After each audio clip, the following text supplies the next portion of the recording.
अध्यक्ष जेपी नड्डा ने कहा कि TEE कोरोना की वजह से रुका हुआ था, अब उसके ऊपर काम फिर से शुरू होने वाला है। CAA देश का कानून बना हुआ है, उसमें कोई नई बात नहीं है और बीजेपी की नीयत साफ है और देश के लोगों की उसके बारे में वर्डिक्ट भी साफ है। देश के लोगों ने हजारों की तादाद में सैकड़ों जगह पे बैठ के इसका विरोध किया था। तो हकीकत ये नहीं है कि CAA रुका हुआ है, हकीकत ये है कि CAA के खिलाफ विरोध प्रदर्शन रुके हुए हैं कोरोना की वजह से। वो समाप्त होगा, देश विरोध करेगा।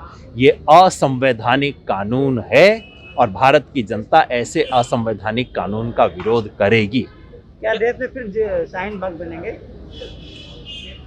हर युग में हर समय अपनी कोई नई तरीके आते हैं, कोई युग पुराने तरीकों को दोहराता नहीं।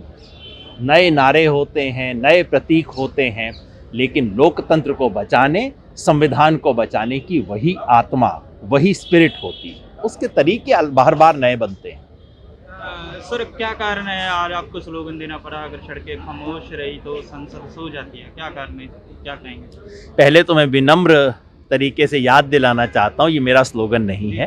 राम मनोहर लोहिया ने कहा था, जो खुद संसद के सदस्य थे, उन्होंने कहा था जब सड़कें सूनी हो जाती हैं तो संसद आवारा हो जाती है।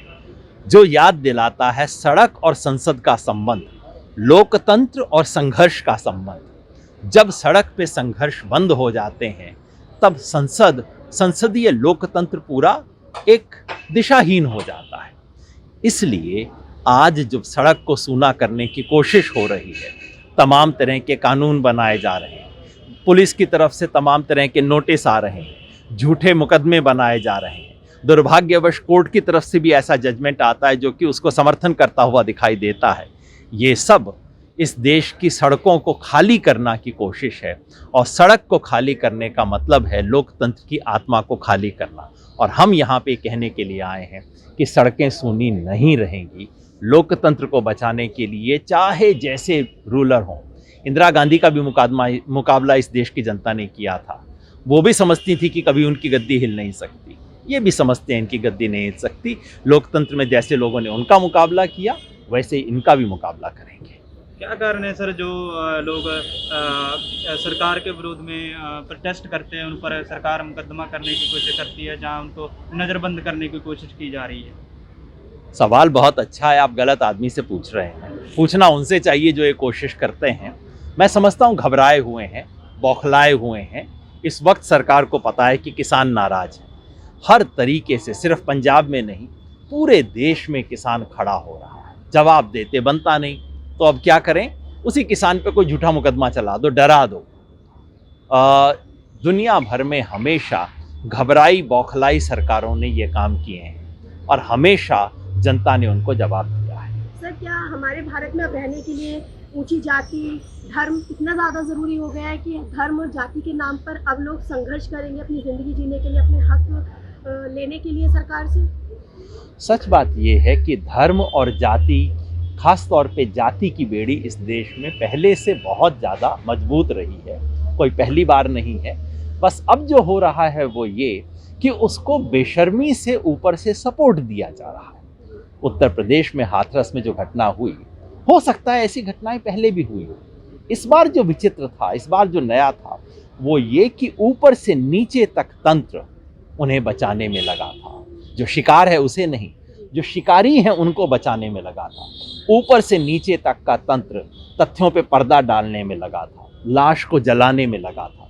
तो ये जो नया हिस्सा आया है, नीचे का जातिवाद पुराना है, लेकिन उस जातिवाद को ऊपर से प्रश्रय और उसको प्रोत्साहन और उसको सत्ता का आसरा, वो इस नंगे तरीके से पहली बार मिल रहा है। और इसलिए आज देश में इसके खिलाफ खड़े होने की ज़रूरत है और मुझे लगता है कि देश में इसके खिलाफ चेतना जाग रही है। सर, जैसे आपने कहा कि हमें इसके लिए खड़े होने की ज़रूरत है, जागने की ज़रूरत है। सर, जब समाज जागता है, खड़ा होता है, तब तो उसकी आवाज़ बंद कर दी जाती है। बंद करने की कोशिश की जाती है, लेकिन लोकतंत्र का कुछ ऐसा है कि वो जितना उसे दबाने की कोशिश करते हैं वो स्प्रिंग की तरह वापस आ जाता है। इंदिरा गांधी ने भी कोशिश की थी, सोचा था सफल भी हो गई, लेकिन जब ढक्कन उठा तो अंदर से जो गुबार निकला वो उनके बस का नहीं था। मैं समझता हूँ ऐसा ही इस सरकार के साथ होगा। कितना ढक्कन लगा लो, कितना आप उसको दबाने की कोशिश कर लो, जब गुबार निकलेगा आपको पता नहीं लगेगा कहाँ जाएंगे।